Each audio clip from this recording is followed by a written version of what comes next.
in the greenhouse.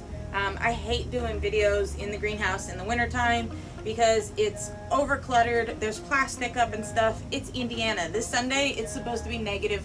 -6.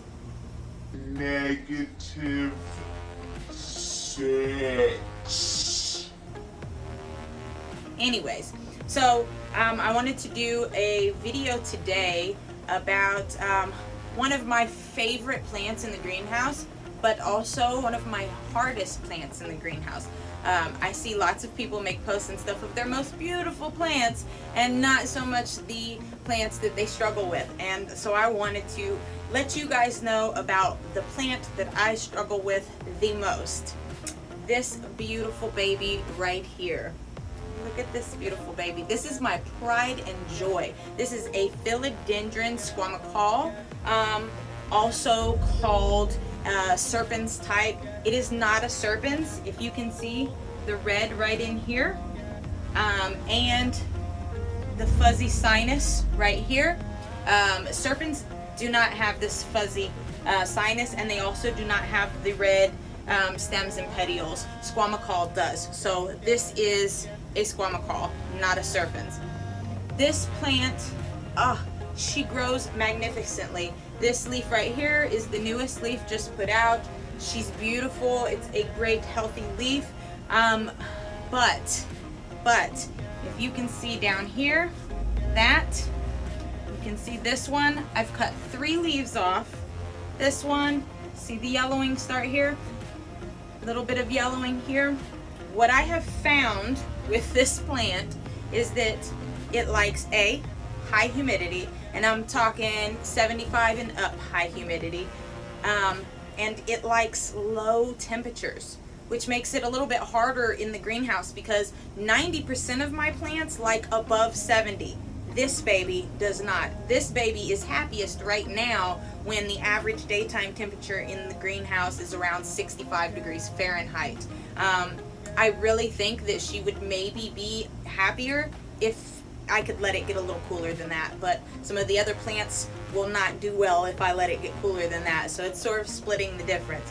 So this is what happens. I get the little bit of yellowing and the crisping because of the temperatures not being quite right. And so often we consider humidity when it comes to our aeroids and stuff, but we're not necessarily taking into consideration temperatures. Now, I had this plant sitting up on one of my benches about, I don't know, 3 months ago or so, and all of the leaves were crisping and turning brown and stuff like this. Like I said, I had to cut 3 other leaves off, so she would be a lot more full.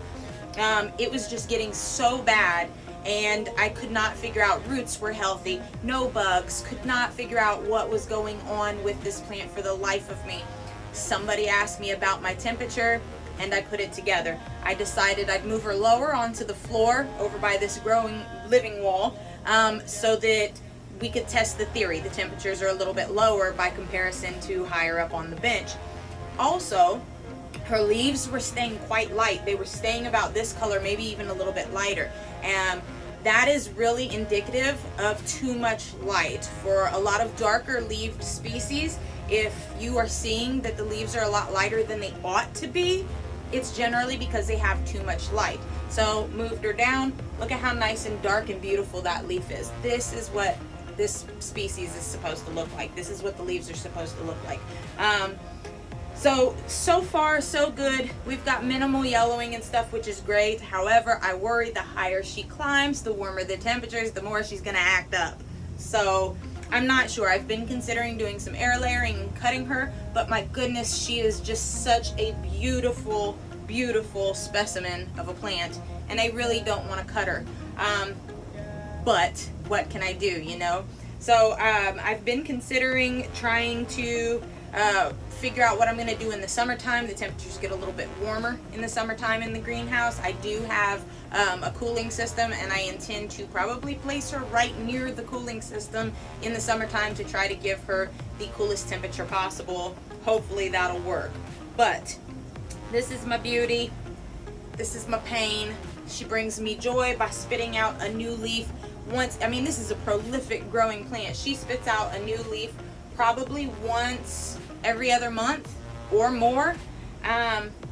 She grows beautifully, but the leaves just start looking not so great quickly.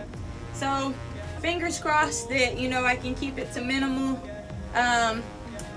leaf damage, minimal yellowing and crisping. And if you have one of these plants and you're struggling with that yellowing or with that crisping, even though you have great humidity, check those temperatures, because my money is if you lower those temperatures for her, she will start looking better. So quick talk about one of my favorite plants. Hope it helped. See you later.